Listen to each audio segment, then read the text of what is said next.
Hey, good morning, everyone. Welcome to our training today on strategies for retaining top performers. I'm Ken Spencer. I'm the president and CEO for HR Service. We're so happy you're able to join us. This topic is very timely. I think a lot of us are facing the challenge of finding good people. And then once we find them, how do we retain them and keep them actively engaged and wanting to stay with us? And so we've got two wonderful presenters today.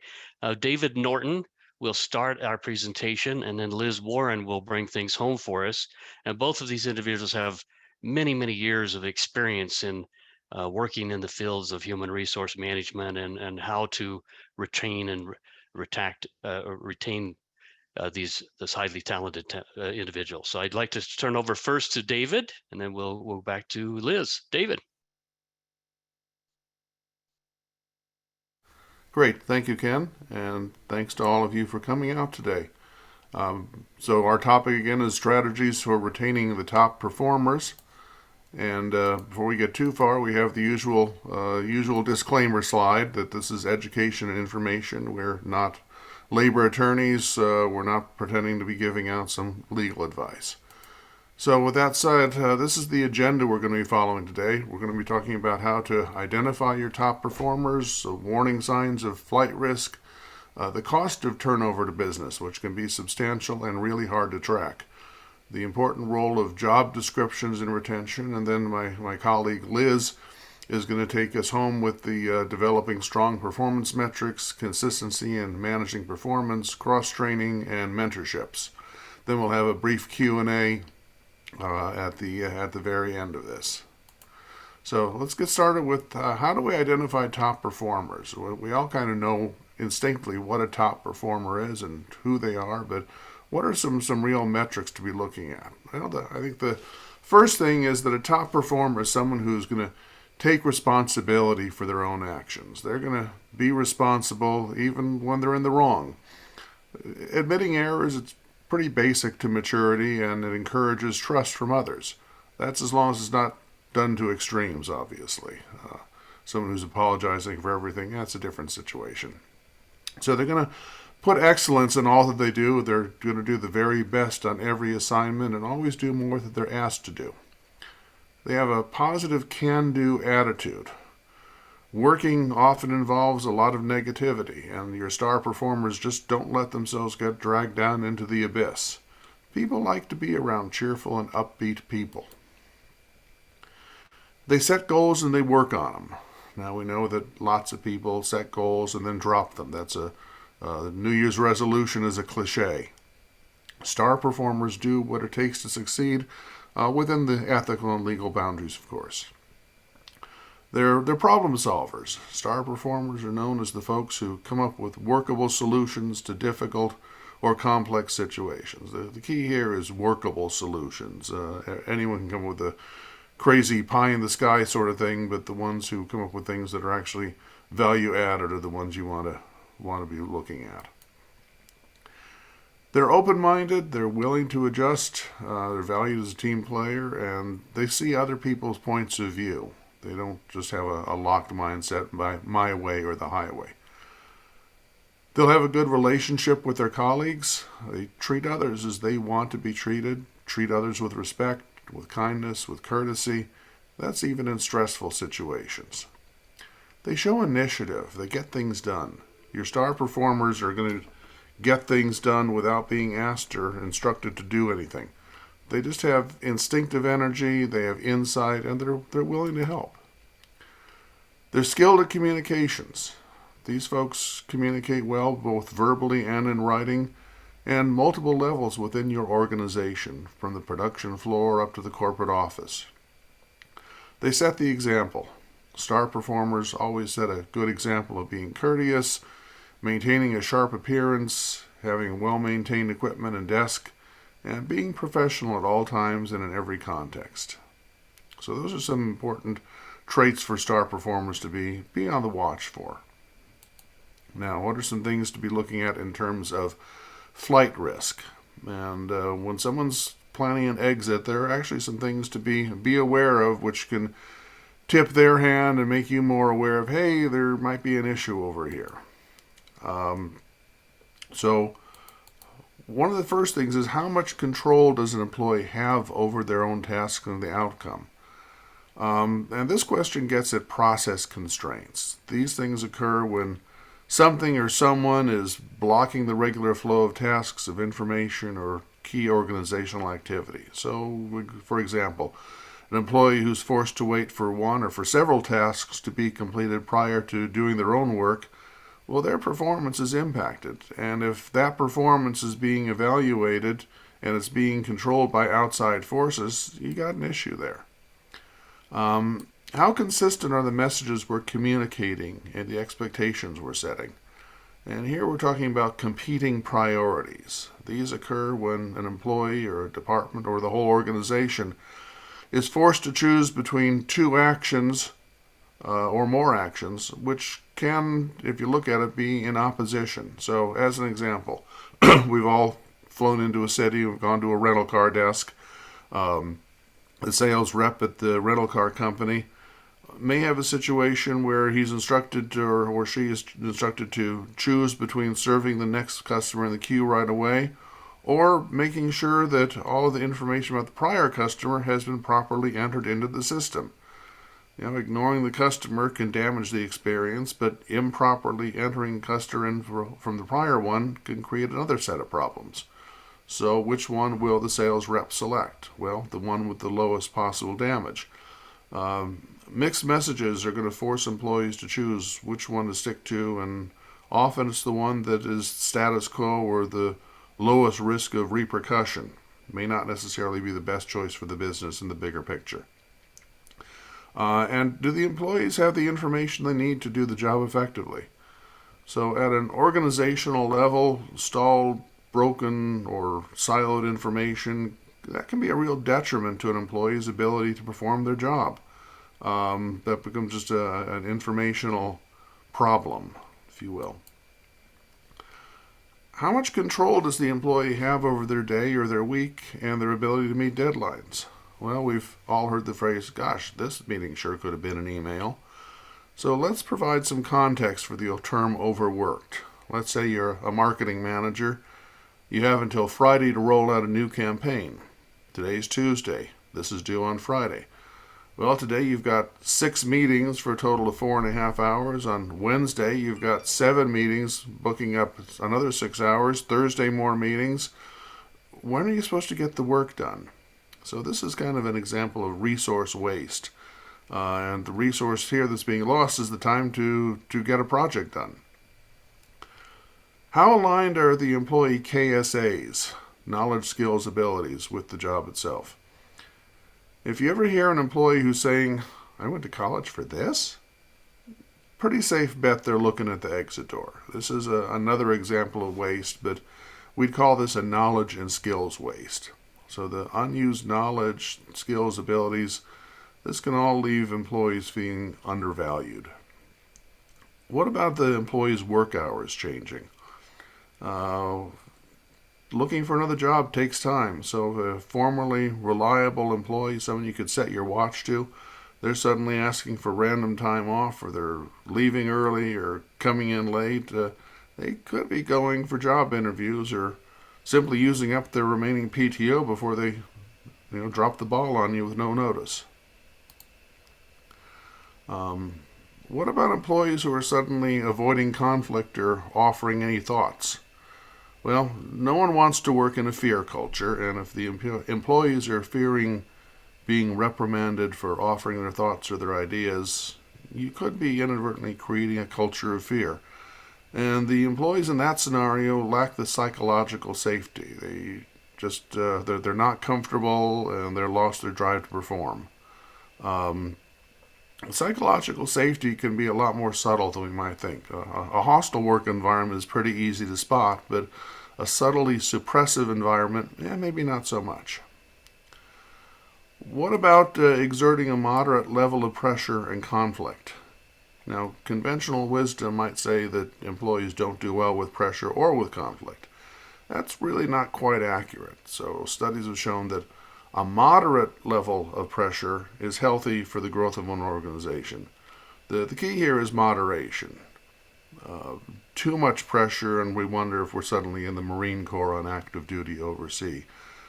But with no pressure, we were wondering if anything we're doing even matters. Are the employees focused on rewards or a common goal? And this is addressing the culture of expectations. When employees have expectations about what they'll receive if they complete the tasks that to foster the culture, the path of growth is going to favor some efforts on their part to perform the tasks at a reasonable rate and enhance their own knowledge, skills, and abilities. What about employees who might be feeling isolated or trying to fight their way out? One of the big detriments to an organization can be when employees are selectively or intentionally operating from silos. Managers tend to have little awareness about what they're doing, and they also have little to no knowledge about what's happening outside of the silo. And this leads to a whole lot of negative, unintended consequences. Autonomy is one thing, isolation is another. It's not a comfortable position. One study found that the number two thing that make employees question their well-being in the workplace is being left alone. But by the way, the number one thing was micromanagement, so don't hover over people. And again, going back to, we talked about working hours, working habits. When their overall habits are changing, that's another red flag that shouldn't be ignored. Whether that's passive or they're withdrawing from meetings and not contributing, or sometimes you'll find people the other way. They figure they have nothing to lose. They become rather aggressive and show an astylistic overconfidence. These are things that something should be aware of. So those are some flight risk considerations. Now let's talk to the pocketbook, the costs of turnover. This has always been a very difficult topic to track or to determine, and one of the reasons the real cost of turnover is such a mystery is because most organizations don't have effective systems in place to track these costs, and those would include recruitment, interviewing, hiring, orientation and training, the loss of productivity, potential customer dissatisfaction, reduced or lost business admin costs, and the lost expertise. So calculating these among all the employees, it requires collaboration among the HR team, the finance, the operations, the production, the shop floor, the sales desk to figure it out. So it's really cumbersome and complex to sort this out. But it's safe to say that the average cost of losing someone can be thousands and thousands of dollars, again, based on their wage and on the role of the person. So some specifics here would be the separation costs.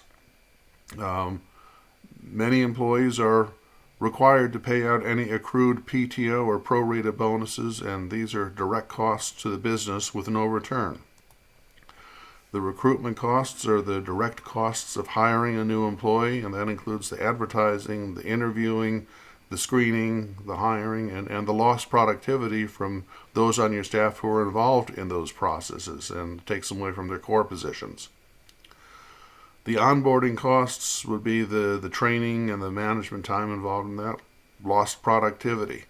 It can take a new employee quite a while to reach the productivity of an existing person, so that's a very difficult to track indirect cost to the organization. You have loss of engagement. You have the impact on employee morale. Other employees who are seeing high turnover can become disengaged and unproductive themselves, and that affects the team morale. If one person leaves, the culture and commitment of the remaining employees, that can be really affected. You have customer service and errors. New employees, they simply take longer to complete the work, and they often have quality problems. They're less aware of the ways to fix things or ways to adjust it. You got the training costs. So over a span of time, your business is going to be investing 10, 20, 30% of their annual salary just in training. That has to be repeated. You've lost the tribal knowledge, the institutional knowledge. So when skilled, long-time employees are leaving, the organization is losing this and the combined experience with the business. It certainly is, again, the cultural impact. Whenever somebody leaves, others are going to ask why. Hey, what happened? While we can think of those instances where someone's departure was, well, sometimes seen as a celebration in a cynical viewlight, more often, though, it's directly affecting the other's own sense of job security. Okay, let's talk about the role of job descriptions in retaining workers. And hey, we've got some good news here. HR Services just this week rolled out a new online job description form. Ken's going to talk more about that at the very end of this presentation. But to start off, job descriptions are critical for recruitment. Having a detailed job description assists you in determining what skills, education, experience you're looking for in a future employee. Knowing this info at the beginning of the recruitment process allows you to tailor the job posting so the candidates have a clear expectation of the open position. It's a management tool. As a manager who's responsible for the employees, you may think that you need a whole arsenal of tools to encourage productivity, to resolve issues, to clarify job duties. A simple, effective job description may do the trick for you. The details within a good job description for a manufacturing company, for example, could specify everyone's job duty to be performed, how many products have to be made per shift, could state the answers to some common questions. And by putting all of this into the job description, both the employee and the manager have a clear understanding of the expectations. ADA compliance, this is a big one. By listing the essential duties or functions in the job description, this can help a lot of companies who find themselves facing ADA litigation. In some instances, the ADA claimants are hoping to prove they can perform the essential functions for the title, even though they're disabled. By listing the functions within that portion of the job description, the claimant may find they have no legal standing for the litigation. Now, in some situations where the job functions are not listed or they're incorrect, well, it may fall to the court system or to a jury to interpret the situation, and a lot of the time that doesn't end very well for the employer. Talking about for the compensation side, the job description will make it plain where the position falls within the organization's overall structure, and that helps in determining the correct level of pay and benefits associated with that job. You have the fair labor standards, determining whether a position is exempt or non-exempt. The largest exemptions will apply to professional, admin, executive employees, and the duties and summaries within a JD, that can be used to determine whether the overtime laws will apply. Communications. Job descriptions are a useful communication tool describing exactly what tasks you expect the employees to perform. They address performance standards, environmental conditions and accommodations, work rules applying to a particular job. Clearly communicating these expectations to the employees ensures that they're doing their jobs correctly. We want to make sure that the roles are defined, so carving out a clear job description actively engages a potential hire and helps convert them to an enthusiastic joiner and engagement. The career path is well defined. How they can go from one level to another provides opportunities for engagement. Employees contribute their best if they can see how the role ties in with the larger organization. They can explore linkages of their role with other teams in the organization. Job rotation, multi-team, best practices can all be shared. And you paint the bigger picture. A good job description gives the managers an opportunity to explain the true impact of a job, to connect the dots, articulate the dollar impact of each activity. That way we're graduating the employees into truly becoming business partners. Okay, so I've been blathering on for a few minutes here. Do we have any questions here before my colleague Liz takes the control? any questions that have come over, but I would like to ask one. Um, Physically, what are some things I might see from individuals that's maybe showing like they're maybe hinting that I may have a problem that of turnover? Is there something I might see, some behaviors and things I might see from people that might be a sign for me that says, hey, I probably ought to bring them in and talk to them or something? Sometimes they leave and they don't even tell us, and that's a little frustrating. We don't really get a chance. And so what things should I be looking for visually to make sure that I'm staying on top of that? Yeah, that would be the section we covered on the flight risk. But basically, have their hours changed? Are they suddenly taking more time off? Is their level of engagement with others different from what it had been? Are they more withdrawn? Or are they being more aggressive and opinionated and kind of not caring what people think? Um, what's their overall demeanor? Are they looking a bit disheveled when they're coming into work? They're not having their camera on for online meetings because they don't want you seeing that they haven't shaved in 3 or 4 days. Things like that, and yeah. So there's a whole host of things to be aware of, but mainly it's the change in habits when you've got someone who's been there for a while. Challenge, of course, occurs when you've got someone who has not been with you for a huge amount of time, so maybe you don't have a good baseline of expectations on them. But people have been around for a year or more, you know pretty much what it should be, and then if they're going more than 1 or 2 standard deviations from the normal pattern, it's like, something's going on. So if I'm monitoring performance and attendance and things, look for those stats to see changes in there. That might be another indicator for me as well, Mm-hmm. to be on top of. Had a follow-up question to mine. It says, when we see these signs of flight risk, what are ways to address this before it's too late? Well, uncomfortable as it may be, the one-on-one conversation of, "Hey, Johnny, yeah, I've noticed a couple things the last few weeks, and just want to kind of check in. Is everything going okay?" Also, be aware that if someone's got you're thinking it might be a flight risk. Well, maybe they're dealing with a family member with a serious health thing, or their own serious health thing, or they've got something going on. That directed them to the company's employee assistance program, EAP, may be the right course of action to help them get back on track. Yeah, so it sounds like communication is key. Absolutely. Keeping up with folks and following up with them, asking questions. Sometimes it might just be that a misunderstanding, and Yeah, and we've got to clarify something for them, or there is a legitimate complaint or problem that we may need to help them solve. for sure. Um, so another comment here says job descriptions should be evaluated and revised occasionally. How do you recommend dealing with an employee that refuses the revision? Mm.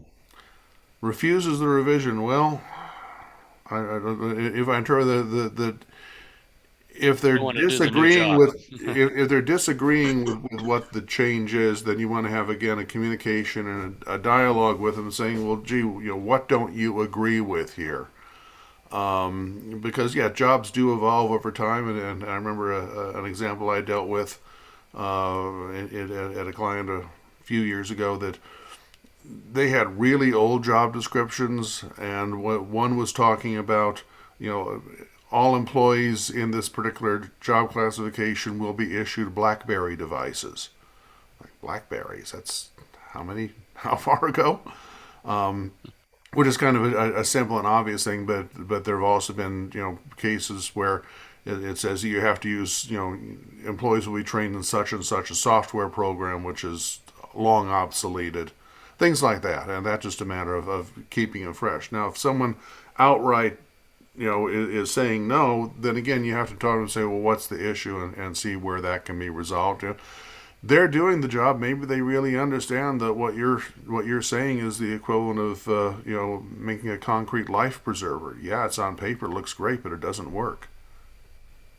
Well, it seems like sometimes the problem is they get a false expectation, like that's not my job, or it's and so it seems like it's sometimes always about managing those expectations. I Mm-hmm. like putting something at the end of every job description that says other duties and responsibilities as needed, Yep. and so that everybody and let people know your job will change. we're going to ask you to do more. We may change some things. Create that expectation right up front so that they're not surprised when the change comes. They know it. And then I also find if I can involve them in the process and some of the change so they feel like they're part of it instead of that I'm dictating it to them, I can get their buy-in easier with that. For sure, for sure. So how do you handle top producers that show up to work late? So this is kind of that, we all run into that performance problem, people arriving late or not coming in. How do you suggest they handle that, David? Well, there's a couple of things on that, Ken. One would be assuming if someone is on a salaried exempt basis, so they're not really on an hourly basis, are they getting the job done? If someone's supposed to work from 8 to 5 and they're actually working 10 till 8, well, they're late technically, but they're getting things done because maybe they're working on things and they have client calls later, or maybe they're working 5 a.m. to catch some East Coast calls or something like that. So it's a matter of you want to measure what's the output, not necessarily the minutes set at the desk. Now, if you're in a call center situation, which is typically an hourly position, well, that's a different because that's someone, production machine. Someone has to be at a workstation at a specific time. And then it's simply a matter of managing time and attendance. And you say, look, this is what the job expectation is. And, some people are just not temperamentally suited well to being tied to a clock there where it says that exactly 7:56 I have to be logged into the software and ready to take calls at 8 o'clock. So if I'm hearing you right, then it kind of depends on the job. Is it really necessary first that they are following a rigid time allotment? Maybe some flexibility might be in order, but if it is the kind of job like a manufacturing job or a call center or something where they need that, help them understand why that's so important. And then what's happening, help them see that pattern, communicate to them that on this date at this time you arrive here, on this date at this time here. Here's that impact that it had to your team and others. Yeah. Can I get your commitment to change that so that we don't have that problem? Yeah. Kind of thing. Yeah. And it may have to escalate. We all have our, so you may have to have that kind of conversation a couple of times. You might have to document it. You might have to go through some sort of performance improvement plan if necessary to get them to make that change. Yeah, and this could be a topic for another future webinar on performance management and how do you deal with employees in that situation. So we're kind of getting a little bit of topic creep here going with some of this. That's all right. That's all right. We welcome the questions, but thank you, David. Appreciate your information. Liz, we're going to turn things over to you. Thank you so much, Ken. So right now we're going to look at developing strong performance metrics, and we're going to look at it from the relationship that it has with employee retention. Now, performance metrics are the measurement of data representing activities and behaviors, amongst other things, that contribute to the overall performance, typically of a business. Now, the performance metrics can benefit both the companies and employees, but today we're going to focus on what performance metrics mean to employees and how it can benefit those employees. Now, we are familiar with the old adage, what gets measured gets done. Measuring performance is interpreted differently by employees than the way it's interpreted relies heavily on how it's communicated by the management team. The interpretation of the purpose of the metrics can serve to aid in retention. So, tying the individual's performance to the company's performance can inspire a sense of belonging by demonstrating the individual's contribution and the impact that it has on the company's overall success. It can help facilitate growth and development by showing where their strengths and their opportunities are. It also creates opportunities for recognition, and it helps build trust as it establishes that common ground, fairness, and clear objectives. Now, defining metrics helps ties an individual's success to the company's success by ensuring the employee is able to focus on the objectives that matter to the company. This helps when determining what to measure, considers the items that have direct impact on the business, such as growing revenue or client satisfaction, accelerate the growth of the business, but do not necessarily have an immediate impact on the success of a product. Accelerate the growth of the business, but do not necessarily have an immediate impact on success, such as process or product development, and daily tasks necessary to necessary to successfully operate, such as establishing daily quotas. So we want to make sure we're identifying what matters to the company and measuring that accordingly. So here are some examples of common metrics that matters. Sales revenue, net or gross profit margin, productivity ratios, customer retention, employee turnover, research and development as percentage of sales, lead to client conversion, average product return on investment, and client satisfaction. Some of the challenges and solutions are lack of ownership. If an employee is having lack of ownership, oftentimes it's because the employee doesn't care. This goes back to a little bit about what Ken was saying about getting the employee's buy-in. We want to make sure that the employee is on board with whatever metric is created. So having the conversation, what is wrong with the metric that was developed? Why do you not feel that this is a strong metric? And sometimes including them in the conversation in developing the metric. Having unrealistic expectation. Oftentimes when we establish unobtainable goals, the mentality behind that is good. It is in order to encourage people to always push harder. But in reality, that's often discouraging and can have the opposite effect and in fact reduce the chances of success. So if this is happening, make sure you adjust your target. At times we set up too many metrics. And when that happens, we have a hard time keeping up with them and we don't focus on what's important. If this is occurring, look at just a couple of items, 2 or 3 tops, and make sure we're measuring only what is important. So we're going to look at consistency in managing performance. Performance management consists of 4 different areas. We're looking at planning, which is typically going to include creating job descriptions, processes, identifying matrices, and establishing expectations. When you're looking at monitoring, that's going to include tracking performance and progress. Reviewing includes the evaluation process. So this is going to include your one-on-ones, your check-ins, performance reviews, and making adjustments along the lines. The 4th part of performance management includes rewarding. This is where you're issuing the pay rate increases, promotions, verbal recognitions, and awards. When it comes to retention, various studies have consistently shown that top reasons for turnover include lack of recognition, lack of opportunity for development, and poor relationship with leadership. Implementing and maintaining a performance management program involves providing regular feedback to employees, encouraging development, and facilitating relationship building with leadership through regular conversations. All this is part of the performance management process.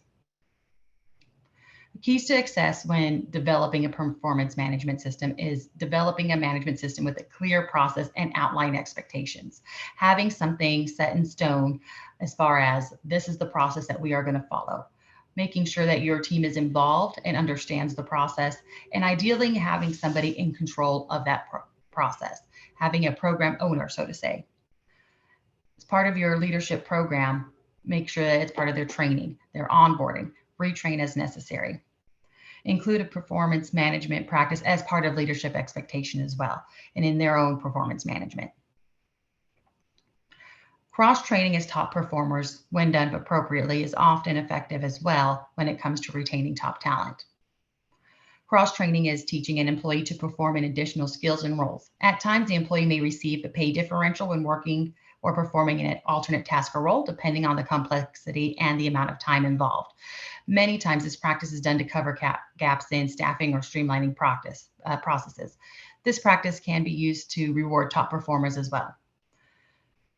So David spent some time talking about several ways to identify your top performers, including common traits that they exhibit. And we've also talked about some metrics we can use to identify top performers. By adding cross-training opportunities into your performance management processes and into those conversations, top performers can experience the satisfaction of career development, and the company can increase the chances of retaining that employee and also from promoting from within. So some of the benefits include it's an efficient use of your labor. It does offer career development opportunity, and it does allow you to recognize that performance. But be cautious, because oftentimes if it's not done appropriately, it can have an adverse effect. So avoid excessive cross-training without compensation. This can be seen more as a punishment. You often hear workers complain that the reward of hard work is more work. So we want to avoid that conversation. Avoid tasks associated with a demotion. Assigning tasks that people consider beneath them and is not often considered a rewarding or developmental opportunity. Avoid assigning excessive work as well. Additionally, benefits of mentorship programs that have implemented in companies can assist in retaining your talent. Mentorships are learning relationships, often between a senior and a junior colleague. They are intended to accelerate personal and professional growth. The learning process is most commonly intended for senior employees to impart their knowledge and experience to a junior employee. However, it is becoming more common for the relationship to have a reverse effect and be mutual as junior employees share insights and new technologies and practices with their more senior counterparts. Mentor and mentee relationships may develop naturally in the workplace, but structured programs are more easily monitored for progress and success. Establishing a structured mentorship program also allows the company to be involved in the pairing process of colleagues. The company and employee both see benefits from the mentorship programs. Partnerships between two colleagues at varying points of their careers allows the exchange of information and exposes each to new perspectives. Employees who are mentored are nearly 5 times more likely to be selected for a promotion, while employees who act as mentors are 6 times more likely to receive promotions. Mentors and mentees often attend industry events together, growing individual networking opportunities. Employees who participate as mentees are 72% more likely to remain with the company than their peers who do not participate. Employees who participate as mentors are 69% more likely to remain with the company when compared with their peers who did not participate. Mentorships are often two-sided, with the junior employees sharing modern trends with their senior counterparts. Additionally, relationships encourage collaborations amongst the peers, allowing them to present more solutions than problems to leadership. So allowing leadership to regain some of their time back in the day. But when developing a structured mentorship program, it is beneficial to clearly outline the purpose of the program and the roles involved. Some programs are general and some are maybe targeted towards teaching a specific skill. So this is going to be more common in your tech industries where you're trying to teach specific electronical skills or engineering skills towards an apprentice. Mentors will offer coaching and guidance and occasional training, but it's the mentee's responsibility to hear, apply, and practice. Some programs encourage learning to occur on both ends. Identifying employees who understand the program and the roles interested is essential in participation. Participation should be voluntary, as a lack of commitment to the program will render it unsuccessful. It is also important to ensure that participants are emotionally open to learning and feedback.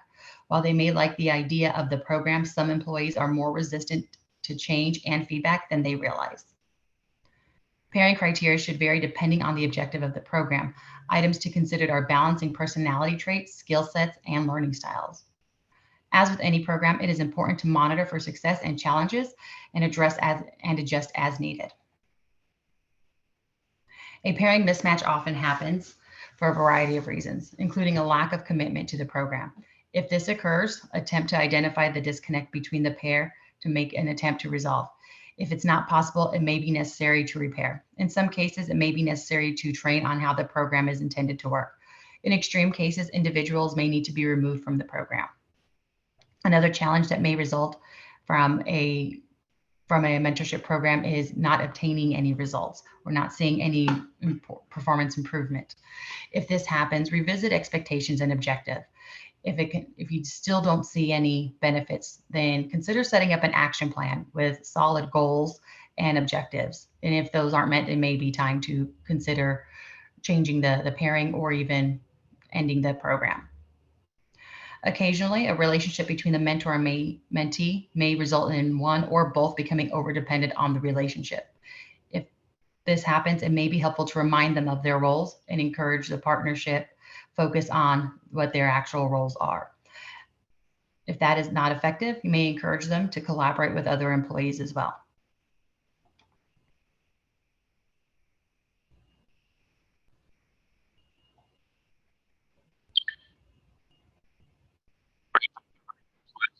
Had too many more questions come through. I was, just kind of thinking about what you and David have gone through here for us. And it seems like it's so important to keep a pulse on what's going on in the company. You know, if you haven't done opinion surveys or focus groups or having some one-on-one chats with your team, you may not know what's going on or the problems and challenges they're faced. How often do you recommend they do that sort of thing? That is something that should be reviewed regularly, 6 months to a year minimum. Yeah, and I'd like supervisors to have one-on-ones, even at least monthly, if not more frequently than that, you know, so that they're really connecting in. How are things going? What are, you know, what concerns do you have? You know, and then monitoring those key performance indicators so they know how things are going. Then it seems like the leaders play a really key role in this, the supervisors. So, you know, getting them to where they have, you know, good open door policies, that they're available, that they're out there, that they see their people and things like that. Any suggestions there to help with for supervisors, that things they should do to more incorporate that into their daily activities? For that, you're absolutely right. It's having that regular touch base and being there and being present for their team. In addition to the one-on-ones, at least monthly, they should still have those ongoing conversations during the week, whether it's just coming by and saying hi, giving recognition real time in the moment, and just being available and approachable. And that really helps naturally build those soft skills that go far in retention and development. As an organization, we're really looking to build this culture, this overall great place to work where people, you know, we spend so many awake hours. And so, you know, I think always looking at that culture and stepping back as an organization and saying what pieces are working well. You know, do we have good core values? Do we have direction? Are we all one team? Are we living our core values? Are we doing good rewards and recognition? It seems like all of those things, you know, play a critical part in this. Any suggestions on culture work? Oh, definitely. The culture is everything, but culture starts at the top. It really is something that is trickle down. It starts from the CEO and the head of the president, the C-level executives running the organization, creating that open, psychologically safe work environment for their middle management, supervisor levels, and then that is what filters down to the employee. Having that true openness, communication, and a culture of learning and development. Yeah, and it seems like it's important too to have a means for people to complain if they want to, you know, to have that kind of culture where it's okay, you don't slam someone for expressing their concern. You know, it's okay to have a voice. You have a voice in this company. We want to hear from you. And then when we hear the concerns and such, that we have a means informally or formally to address those concerns and questions and, you know, for them. So um, great. Well, thank you very much. Wonderful information. We did have one question come through here, and feel free to send in over other questions. While I answer this question here, Liz, I'll let you go ahead and go to that next slide or answer this question. It says, I appreciate the information you shared about performance reviews. Some employees are motivated by monetary rewards. Do you have suggestions on other types of rewards to offer? That's actually a great point. More employees are rewarded by intrinsic non-monetary rewards than by monetary rewards. So you could provide social rewards is actually very much so better received and tends to yield better results, such as verbal praise. A very common form is just giving very specific thank you in the moments, letting the employee know, I saw that you did such and such. I appreciate this. This is the result that it has. Thank you for your efforts. And having that conversation with the employee or having that conversation in public so that the employee knows that they were seen, that it goes so far and oftentimes has much better results than giving them a gift card or a thank you email.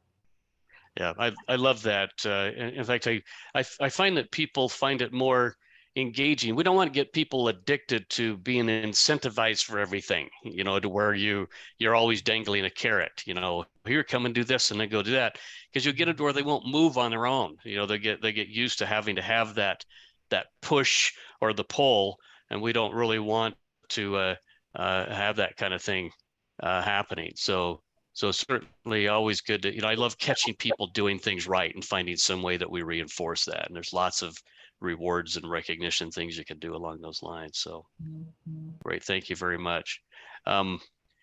Another question that came through, it says, we read this book as a leadership team, The 5 Languages of Appreciation in the Workplace, Empowering Organizations by Encouraging People.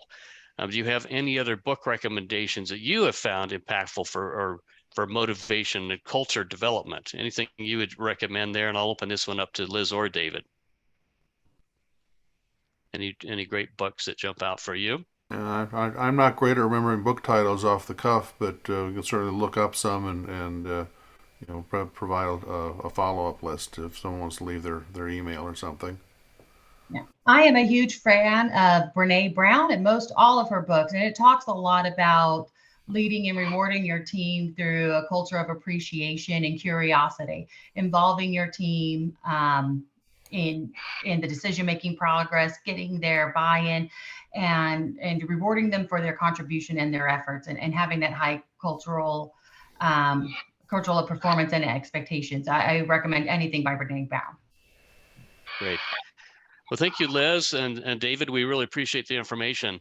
I was going to give you just a quick little summary here. I think most of you know about HR Service. So you know that we help in 3 main areas where we help with human resources, benefit compliance, and benefit administration. With our human resources team, we actually have packages where we can support and help existing teams on a recurring basis, or we have web-based tools where someone can log in and do it yourself with us making it easy for you.